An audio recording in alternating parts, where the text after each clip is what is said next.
Hello team and welcome back to One on One, the most in-depth football show on YouTube. On today's episode, we're going on a scouting mission north of the border to A, find your club a cost-effective replacement for any outgoing superstars, and B, to put a bit more shine on young Scottish talent. Now, let's have it right. Some English fans like to beat up on the Scottish game, but the truth of the matter is, it remains an important market for their clubs. There's currently 39 Scotsmen plying their trade in the Championship, and a further 20 in the Premier League, making the Tartan Army the 4th and 7th most represented nation in those respective divisions. Plus, with new Brexit rulings coming into play, English clubs can no longer sign EU players under the age of 18, placing even more emphasis on talent identification within the British Isles. In order to narrow my search, I've created a few rules. 1, our targets must currently be playing in the SPFL. 2, they have to be 23 and under. And 3, they must have played at least 1,500 minutes in the league this term. Before we go any further,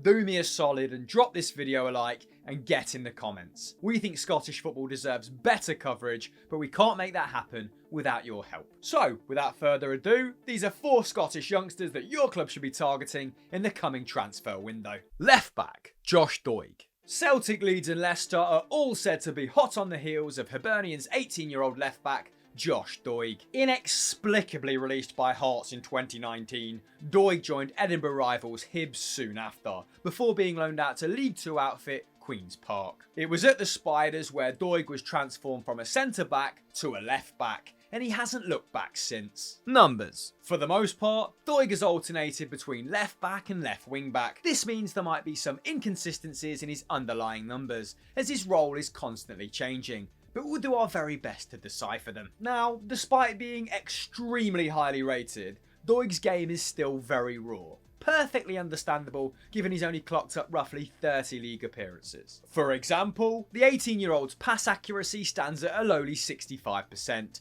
the second worst return for an outfield player at Hibs. One area he clearly excels in though is his tackling, perhaps a byproduct of being very two-footed, meaning he's comfortable making the challenge on either side. At current, he leads the team with 2.1 tackles per 90. Given his relative inexperience, his tackle success rate of 67% is pretty darn impressive. That's on par with Rangers fullback Borna Barisic. These stats show that Doig is considered in the tackle and relishes one-on-one scenarios. So, at least offensively, Doig shows great promise. However, going forward, there's a lot of room for improvement.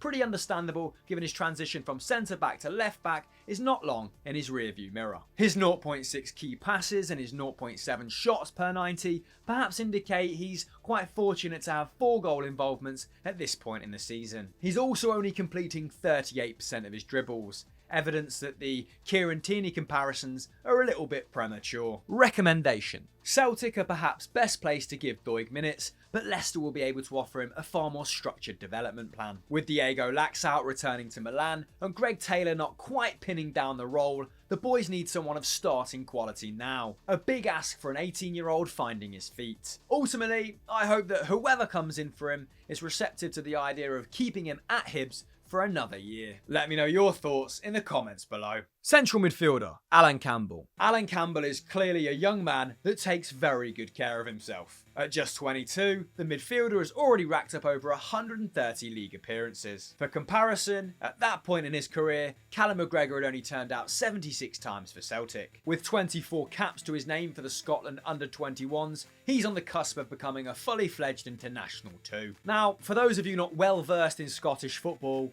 Motherwell this season are a bit like Everton. They're a shot negative side who average about 47% possession and they play in a conservative 4-3-3. Campbell is mostly deployed on the right hand side of the midfield 3, like Abdoulaye Doucouré, and like the Frenchman, he's expected to do a bit of everything. Numbers. Clearly Campbell is more comfortable defending than attacking, with his 3.3 tackles and interceptions a squad high. And not only is he extremely decisive in the tackle, winning an impressive 76% of his ground duels, he's also extremely hard to get past for a central midfielder, with the opposition only beating him once every other game. That's a similar record to Celtic's centre-back, Kristoffer Ajer. He's also shaved his head this year, so looks about 50% nuttier.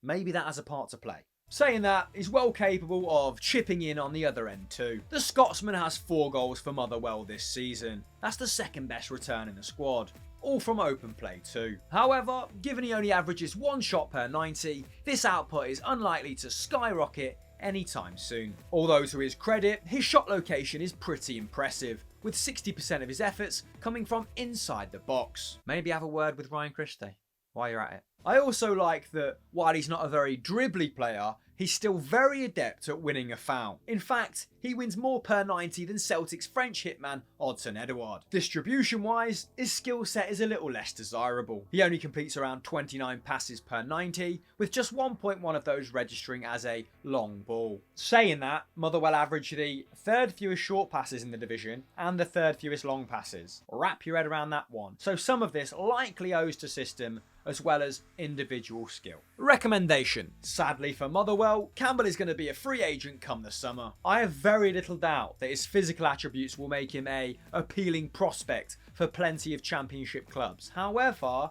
I do think his match intelligence means that he might graduate to Premier League football sooner rather than later. A pragmatic, highly structured side like Crystal Palace, who've got a lot of miles out of James MacArthur, might just be an ideal destination. Or Burnley, for that matter. But what do you think? Let me know in those comments. Central midfield, Lewis Ferguson. 21-year-old midfielder Lewis Ferguson is the nephew of former Rangers midfielder Barry Ferguson, but we won't hold that against him. Like Campbell, he's a midfielder by trade, but slightly more attack-minded. This season, he's Aberdeen's top goal scorer by a distance, although 6 of his 8 strikes have come from the penalty spot. Formerly of Hamilton, Ferguson's been integral to the Reds since his arrival 3 years ago, already turning out 118 times in all competitions. However, given the Don's lacklustre season, there's a sense that in order to maximise his potential, it's perhaps time to move on. Numbers. With 3.1 tackles and interceptions per 90,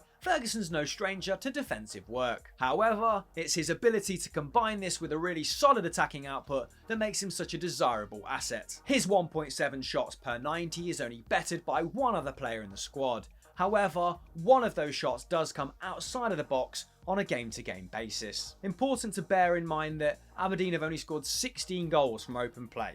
That's the 4th worst record in the division. So it might just be that without a focal point, i.e. a competent number 9, a lot of these efforts from Ferguson are born out of frustration. Unlike previously mentioned candidates, Ferguson's clearly comfortable with being the hub of possession too, with his 45 passes per 90 the second best in the Aberdeen squad. There's some nice variation in there to boot, with Ferguson completing a solid 3.5 long balls per 90, which bodes well should any potential suitors see his future a little bit deeper. Personally, I'd like to see him ramp up those key passes. 0.9 per 90 for an attack-minded midfielder isn't particularly impressive, and roughly half the output of teammate Ryan Hedges. Recommendation. Former Hammer Frank McAvenny has recently linked him to West Ham as a replacement for Declan Rice should the Englishman go to Manchester United or Chelsea this summer. Stylistically, doesn't make total sense for me as Rice's role is quite defensive under Moyes. However, could be an okay replacement for the outgoing Mark Noble next year. You know what I'm going to ask next?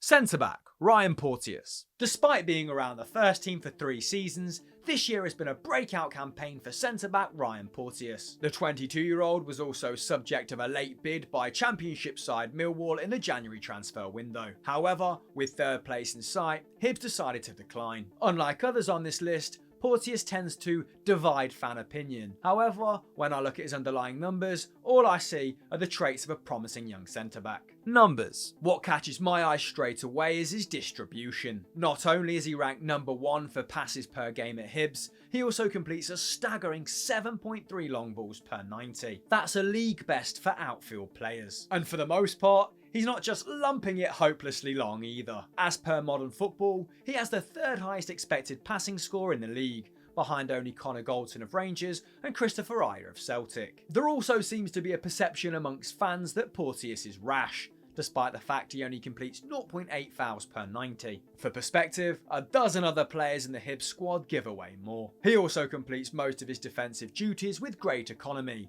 winning 72% of his tackles and 66% of his headers. All this while only being dribbled past 0.6 times per 90, the same as Kristoffer Ajer. Recommendation: he's certainly not going to Rangers, with the player involved in a number of high-profile skirmishes, let's call them. But the Gers loss could be Celtic's game, given that Shane Duffy will return to Brighton after his ill-fated loan stint, and that Kristoffer Ajer effectively wants out. Celtic could find themselves very thin on the ground when it comes to centre-halves come the summer. Not to mention that Jack Hendry will likely want to make his stay in Belgium permanent. So Celtic could do a lot worse than investing that £1.5 million they're getting for Hendry into Ryan Porteous, who's 3 years his junior. So team, that was my 4 Scottish Wonderkids your club should sign this summer. I also want to hear about the next generation of Scottish footballers who haven't quite broken into the first team yet, so give me some lists in the comments below. Remember to like this video, subscribe to EFD with notifications on, and we'll catch you next time.